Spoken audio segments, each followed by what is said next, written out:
Let's get back to the banks this morning. Of course, JPMorgan, Citi, Wells Fargo, all reporting earnings. Leslie Picker, by the way, has been monitoring the calls. I know JPMorgan was 8:30. I think Wells is going on now. Leslie, bring us up to date.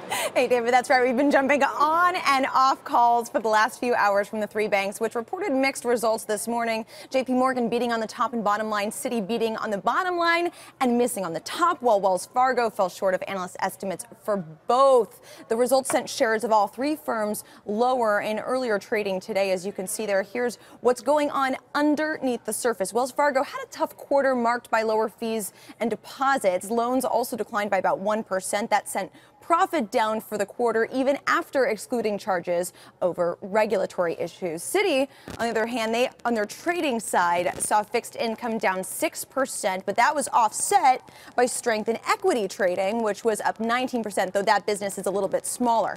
On the media call, the CFO of Citi said the FICC weakness was due to G10 rates and securitized products. Citi also saw a decline in investment banking revenue, down about 7%, thanks largely to weakness in debt capital markets. JPMorgan, however, presented a much brighter picture, actually, with record quarterly revenue and net income.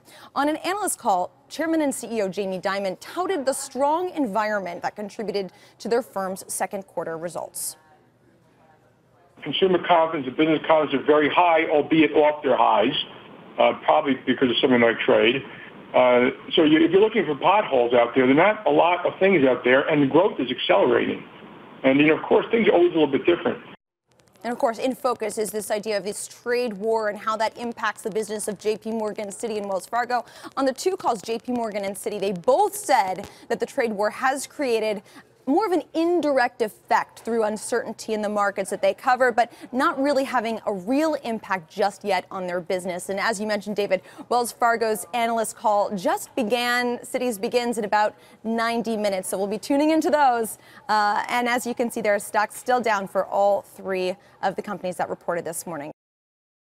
Hey there, thanks for checking out CNBC on YouTube. Be sure to subscribe to stay up to date on all of the day's biggest stories. You can also click on any of the videos around me to watch the latest from CNBC. Thanks for watching.